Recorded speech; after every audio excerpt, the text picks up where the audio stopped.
बोलिए भागवत भगवान की जय। कुंती बुआ जब द्रौपदी ने कहा कि इसे छोड़ दो तो अश्वत्थामा के सिर की मणि निकालकर उसे निकाल दिया। उन्होंने ब्रह्मास्त्र चलाया और भगवान ने उत्तरा के गर्भ की रक्षा की। आज भगवान, ये उत्तरा कौन है? अभिमन्यु की पत्नी। अभिमन्यु जब मारे गए उस समय उत्तरा गर्भवती थी और इस गर्भ को नष्ट करने अश्वत्थामा ने जब ब्रह्मास्त्र चलाया तो भगवान ने सुदर्शनास्त्र से ब्रह्मास्त्र को खंडित किया। भगवान कौशल्या के गर्भ में गए नहीं, प्रकट भय हैं, भय प्रकट कृपाला, पर भगवान उत्तरा के गर्भ में गए हैं परीक्षित की रक्षा करने के लिए। भगवान अपने भक्तों के अधीन होते हैं। आज भगवान उत्तरा के गर्भ में गए, रक्षा की। उसके बाद भगवान श्री कृष्ण की कुंती बुआ ने स्तुति की। कृष्णाय वासुदेवाय देवकी नंदनाय च नंद गोपी कुमाराय गोविंदाय नमो नमः। आज कुंती बुआ ने भगवान से कहा, हे श्याम सुंदर, आज मैं आपसे कुछ मांगना चाहती हूँ। हाँ हाँ बुआ मांगो, क्या चाहती हो? आज मैं आपसे दुख मांगना चाहती हूँ। विपदा संतु नः शश्वत तत्र तत्र जगत गुरु। कुंती बुआ ने आज भगवान से हाथ जोड़कर कहा। कन्हैया ने कहा, माँ आप हमारी बुआ हो और कोई बुआ हाथ जोड़े, हम तो आपकी संतान हैं, बच्चे हैं। कुंती बोली, आप जगत के पिता हो, आप जगत गुरु हो, आपसे आज मैं कुछ मांगती हूँ, भिक्षा मुझे दे दो। भगवान ने कहा, अच्छा बुआ मांगो, क्या चाहती हो? कन्हैया आप हमें दुख दे दीजिए। कन्हैया बोले, माँ आज तक मुझसे किसी ने दुख नहीं मांगा और आप हमसे दुख की डिमांड करती हैं। कुंती बुआ ने कहा, कन्हैया हमारे जीवन में जब जब दुख आया है तब तब आपका दर्शन हुआ है और जब जब सुख आया, अब देखो धर्मराज युधिष्ठिर युद्ध जीत गए, राजा बन गए, तो भगवान बोले बुआ अब हम जा रहे हैं। जब तक राजा नहीं बने थे तब तक आप यहीं थे और अब राजा बन गए तो आप जा रहे हो। ऐसे सुख का हम क्या करेंगे जिस सुख में आपका दर्शन ना हो? इससे भला तो दुख का कम से कम आपका दर्शन तो कराता था। हमें सुख नहीं चाहिए, हमें वो दुख दो जिस दुख में आपका स्मरण बना रहे, आपका दर्शन होता रहे। भरी सभा में कौरवों ने आग लगाई, लाक्षागृह में जलाकर मारना चाहा, उस दुख से बचाने आप आए थे। दुख ना होता तो आपका दर्शन कैसे होता? भरी सभा में द्रौपदी की लाज ना लुटती तो दर्शन आपका कैसे होता? हमारे जीवन में जब जब संकट आया आप आए। एक बार की बात जानते हो क्या हुआ? एक बार दुर्योधन ने दुर्वासा ऋषि के साथ 10,000 साधु आए तो दुर्योधन ने कह दिया कि आपका निमंत्रण युधिष्ठिर के घर है। उस समय युधिष्ठिर जंगल में वनवास काट रहे थे 12 वर्ष का और जंगल में रहने वाले के पास 10,000 लोगों को खिलाने की व्यवस्था होगी? अच्छा, द्रौपदी के पास एक बटलोई थी। बटलोई मतलब एक पात्र था। उस बर्तन का ये प्रभाव था कि द्रौपदी के खाए बिना, अर्थात वो ना खाए उसके पहले वो जितनों को चाहे, उस बटलोई का ये प्रभाव। वो सूर्य भगवान की बड़ी सुंदर बटलोई थी, वो कहती कि हमें रसगुल्ले चाहिए तो उससे रसगुल्ले निकलते, रबड़ी चाहिए रबड़ी निकलती, दाल चावल चाहिए, स्वादिष्ट भोजन। अच्छा, बटलोई तब तक निकालती थी जब तक द्रौपदी खा ना ले। द्रौपदी खाए तो उस बटलोई का प्रभाव एक दिन के लिए खत्म।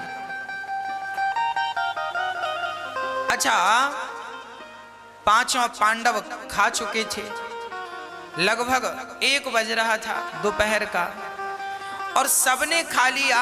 तो द्रौपदी बाहर निकल कर देखी, अब तो कोई भूखा नहीं है। कहा कोई भूखा नहीं है। उसी क्षण द्रौपदी ने भोजन कर लिया और भोजन करके थोड़ा सा आराम करने लगी, लेटी थी। तभी 10,000 साधु आए और युधिष्ठिर से कहा हमें भूख लगी है। युधिष्ठिर को क्या लगा कि अभी द्रौपदी ने भोजन नहीं किया। उन्होंने कह दिया आप बैठिए, हम भोजन कराते हैं। संतों ने कहा जरा हम स्नान कर लें, तो वो स्नान करने चले गए। और युधिष्ठिर जी आए तो देखा द्रौपदी आराम कर रही थी। द्रौपदी से कहा क्यों, आपने भोजन कर लिया? हाँ हाँ हमने तो कर लिया। अरे 10,000 साधु आए हैं, नहीं उनको खवाया, श्राप देकर मार डालेंगे। अब धर्मराज युधिष्ठिर लकड़ियां समेटने लगे कि संत का श्राप से मरना उससे अच्छे यूं ही मर जाए। अब घर में आया अतिथि भूखा चला जाए, इससे अच्छा तो मर ही जाना चाहिए। देखिए क्या धर्म था, हमारे भारत की संस्कृति क्या थी। ये संस्कृति का परिचय है कि कोई अतिथि भूखा नहीं जाना चाहिए। कोई भूखा चला जाए उससे अच्छे हम मर जाएं। मर जाना अच्छा है, पर घर से कोई भूखा चला जाए ये अच्छा नहीं।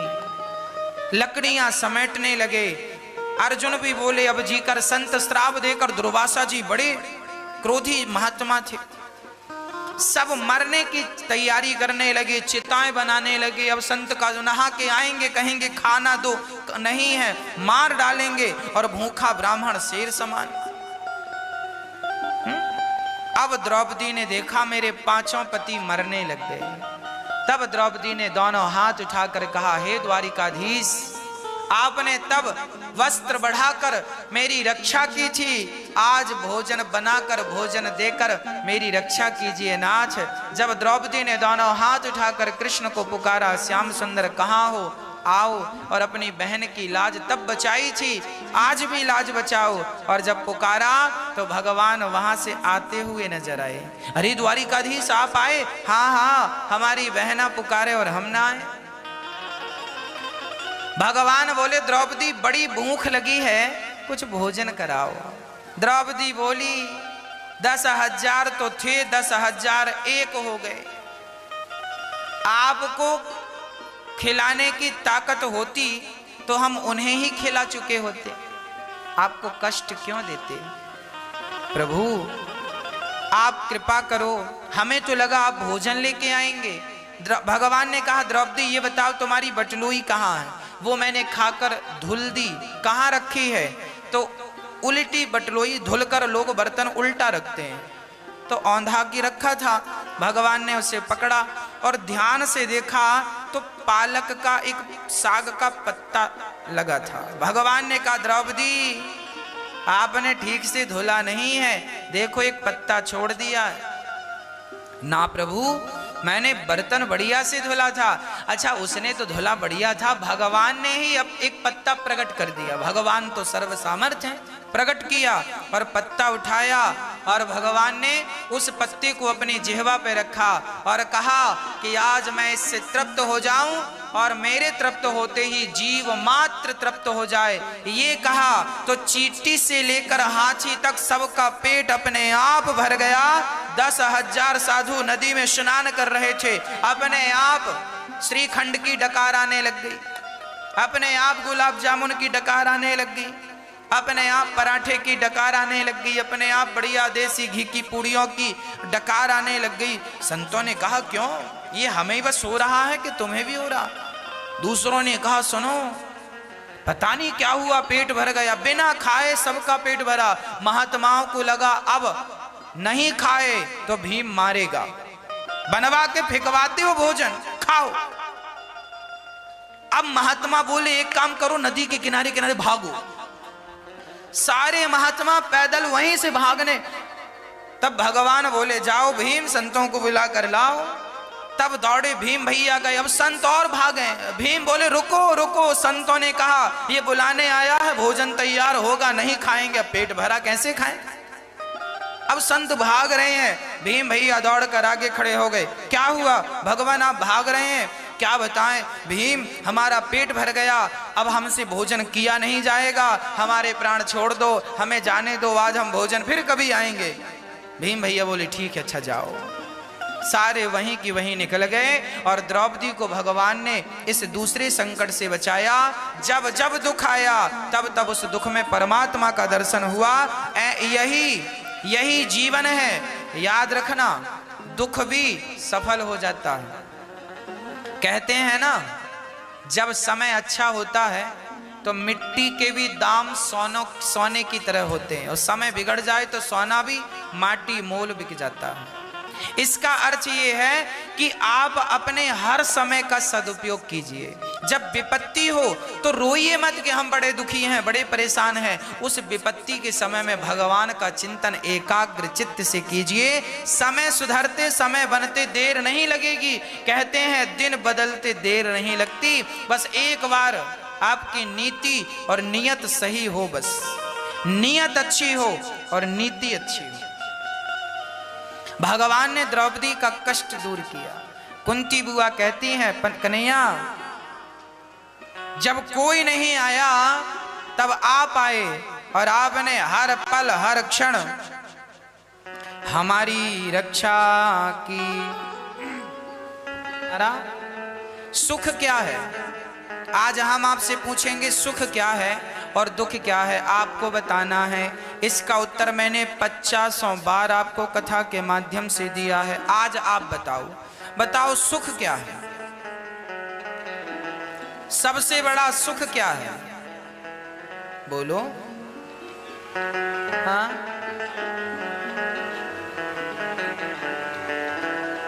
भगवान का स्मरण ही सुख है और भगवान का विस्मरण ही दुख है। हर क्षण भगवान का स्मरण, इसलिए कहते रहो हे नाथ मैं आपको कभी। कुंती बुआ ने कहा भगवान से दुख दे दो। भगवान ने कहा मां मैं दुख नहीं दे सकता। तो फिर दूसरी प्रार्थना की, ऐसी कृपा करो नाथ कि मैं आपको कभी भूलूं नहीं। भगवान ने दिया वरदान। पितामह भीष्म बाणों की सैया पर लेटे थे, भगवान वहां गए और पितामह भीष्म ने भगवान की स्तुति की। पितामह भीष्म को बाणों की सैया क्यों मिली? क्योंकि उन्होंने किसी जन्म में एक सांप को कांटों के ढेर में फेंक दिया और उसे कांटे चुभ गए, तड़प तड़प के मर गया। जब आपने पाप किया तो आपको भी उसी पाप से गुजरना पड़ेगा। आपने किसी को गाली दी है तो लिख कर रख लेना, जो गाली आपने दी है, जिसको दी है, साल 2 साल 5 साल 10 साल बाद वो गाली आपको वापस मिलेगी जरूर। आपने किसी के गाल पर जोर का थप्पड़ मारा होगा तो आपको भी मारने वाला देर सवेर आपको मिलेगा जरूर। क्योंकि जो व्यवहार हम दूसरों के लिए करते हैं वही व्यवहार देर सवेर हमारे साथ होता है। इसलिए हम किसी के साथ गलत, पितामह भीष्म जैसे दिग्गजों को अपने किए का फल भोगना पड़ा तो अरे गहरे नत्थु खैरे की क्या कहें। पितामह भीष्म को बाणों की सैया पर लेटना पड़ा। भगवान की स्तुति करते हैं, इति मति रूप कल्पिता वितृष्णा भगवत सात्वत पुंग। हे प्रभु मेरी बुद्धि निर्मल हो गई है, अब मैं इसे आपके चरणों में समर्पित करना चाहता हूँ। भीष्म पितामह से एक बढ़िया बात सीख लो, आपकी बुद्धि इससे पहले निर्मल करो। अच्छा एक बात बताओ, हम आपके घर जाएंगे तो हमें आप गिलास में दूध पिलाओगे, तो जो गिलास में आप दूध पिलाओगे वो गिलास गंदी रहेगी कि साफ करके पिलाओगे? अरे साफ करेंगे ना, जूठा बर्तन गंदा बर्तन उसमें तो आप नहीं पिलाओगे। जैसे आप बर्तन को साफ करके उसमें पानी या दूध या भोजन परोसते हैं, उसी प्रकार आप अपनी बुद्धि को पहले बुद्धि एक बर्तन है, बुद्धि एक पात्र है, बुद्धि को पहले स्वच्छ कर लीजिए, साफ कर लीजिए, धुलकर निर्मल कर लीजिए और फिर वही बुद्धि भगवान के चरणों में समर्पित कर दीजिए। यही बुद्धि का पुष्प चढ़ाना है। भगवान को 4 चीजें बहुत पसंद है। पत्रम, गीता का वाक्य है, पत्रम पुष्पम फलम तोयम यो मे भक्त्या प्रयच्छति। क्या? पत्रम। कौन सा पत्ता भगवान को प्रिय है? तुलसी का। अरे तुलसी का पत्ता तो ये रहा, ये देखिए, ये तुलसी का पत्ता है। कितना वजन है इसका? तौल कर देखेंगे तो क्या वजन होगा। आप तुलसी का पत्ता भगवान को चढ़ाते, अच्छी बात है, चढ़ाना चाहिए। भगवान को तुलसी बड़ी प्रिय है। रोज भगवान का अभिषेक करना चाहिए, तुलसी से अर्चन करना चाहिए। श्रीमन नारायणाय नमः, नारायणाय नमः, नारायणाय नमः चढ़ाना चाहिए। पर तुलसी का अर्थ यह नहीं है कि सिर्फ तुलसी, इसके पीछे का कारण यह भी है कि तुलसी का पत्ता देखो कितना हल्का है। उसी प्रकार आप अपने आप को तुलसी बनाकर हल्का कीजिए। हल्का कैसे करेंगे आप? एक फुटबॉल थी, फुटबॉल एक ने यहां से लात मारा, वहां गई, वहां से लात मारा, यहां आई। फुटबॉल को लात ही पड़ती है, हाँ या ना? एक फुटबॉल एक महात्मा जी के चरणों में चली गई। महात्मा जी, हमें इतने लात मारे लोगों ने, हम गिन भी ना पाए। महात्मा जी ने कहा, लोग तुझे लात इसलिए मारते हैं क्योंकि तूने अपने अंदर ये हवा भर रखी है। जरा हवा तो निकाल, फिर देख तुझे कोई लात नहीं मारेगा। आप लोग भी अपने अंदर अहंकार की ये जो हवा रखे हैं भर के, ये जो अहंकार की हवा है, जब तक ये नहीं निकलेगी तब तक आपका कष्ट समाप्त नहीं होगा। आप कहते हैं महाराज जी हम बड़े दुखी हैं, बड़े परेशान हैं, क्यों? क्योंकि आपने भी अहंकार की हवा भर रखी है। वो हवा निकले तो काम बने, तो अहंकार निकाल दीजिए और अपने आप को बिल्कुल तुलसी का पत्ता, तुलसी का पत्ता अर्थात तिनका, इसे अब देखिए, ये तुलसी का पत्ता हमने हटा दिया, अब ये क्या बचा? इसे आप क्या कहेंगे? इसे क्या बोलते हैं सामान्य भाषा में? तिनका। क्या बोलते हैं? जब हम भगवान को प्राप्त करना चाहते हैं तो हम क्या करें? हम अपने आप को तिनका समझें, अहंकार त्याग दें। फुटबॉल से हवा निकली, आपके अंदर से अहंकार। अहंकार क्या है? मैं ऐसा हूं, मैं वैसा हूं। आप लोग मंदिर जाते हैं ना तो बाबूजी बन के जाते हैं। आप लोग मंदिर जाते हैं तो आप कपड़े अच्छे वाले पहन के जाते हैं, और प्रणाम लेट कर करना पड़े तो आप नहीं करते, कपड़े खराब हो जाएंगे। लेट कर, अरे बिहारी जी के मंदिर तुम पहली बार गए हो और लेट कर प्रणाम नहीं किया, दंडवत नहीं की। स्त्रियों को लेट कर प्रणाम नहीं करना चाहिए, स्त्रियों को घुटने टेक कर माथा जमीन पर रखना चाहिए। पर पुरुषों को लेट जाना चाहिए। भगवान के चरणों में, माता पिता के चरणों में, गुरुजनों के चरणों में क्या करना चाहिए? इनका दर्शन होए तो लेट जाओ। क्या करो? लेट कर माथा उनके चरणों में रख दो। अरे बिहारी जी के दर्शन करने गए थे, दंडवत तो किया होता, साष्टांग तो किया होता, प्रणाम तो किया होता। अब की बार दर्शन करने जाना, एक तिनका साथ में लेकर जाना, और तिनका लेकर जाना मुंह पे दबा के ऐसे। भगवान पूछे क्यों, क्या करने आए हो? तो कह देना प्रभु, भगवान बोलेंगे क्यों ये तिनका मुंह पे क्यों दबा है? तो कह देना प्रभु मैं तिनका लेकर नहीं आया, आज मैं अपने आप को इस तिनके की तरह बनाकर आपके चरणों में अपने आप को चढ़ाने के लिए आया हूं। मैं तिनका हूं, मेरी औकात इस तिनके से ज्यादा। जब तक आप अपने आप को तिनका नहीं स्वीकार करते तब तक शरणागति हो ही नहीं सकती। भाई सुई का छेद कितना बड़ा होता है, नन्हा सा, और उसमें धागा डालना हो तो आप धागा को पकड़ के पहले क्या पानी लगा के उसको यूं यूं करते हैं ना, और धागा वैसे ही इतना पतला है और उसे यूं करते हैं यूं, इससे क्या होता, धागा और नुकीला हो जाता, फिर वो आसानी से, हाँ जी, धागा वैसे ही पतला सा है, उसे और पतला करते हैं। मेरी माँ, आप जब तक अपने आप को, और अभी आप इतने बड़े हैं, आप जरा छोटे बनिए और छोटे। प्रभु मैं आपके लिए, जमाने के लिए तो आप बड़े रहें, पर भगवान के लिए हनुमान जी लंका गए, बड़े बनकर नहीं गए। मशक समान रूप कपिधरी, और हनुमान जी लंका से राम जी के पास गए, वहां भी राम जी के पास बड़े होकर नहीं गए। अति लघु रूप पवन सुत लीन्हा, हनुमान जी छोटे बनकर गए, अर्थात भक्त तो सदा भगवान के सामने छोटा ही होता। छोटे बनो, कब बनोगे, तिनका बन जाओगे तो भगवान स्वीकार कर लेंगे। मैं कुछ नहीं हूं, मेरी औकात इस तिनके से ज्यादा नहीं है, प्रभु स्वीकार कर लीजिए। पत्रम, तुलसी का पत्ता, मतलब तुलसी तिनके की तरह है, मैं तुलसी का पत्ता बनकर गोविंद के चरणों में चढ़ जाऊं, यही तुलसी चढ़ाना है।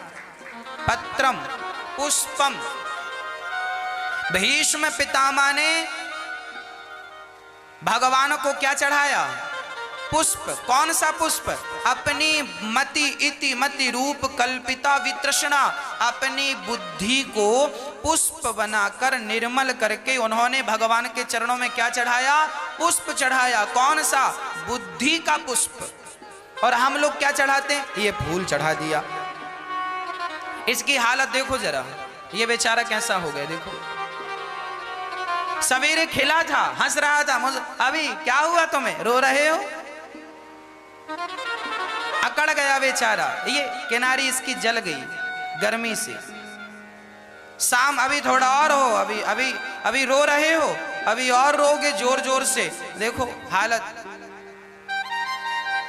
पर ये तो प्रसन्न है, क्योंकि बाकी पुष्प तो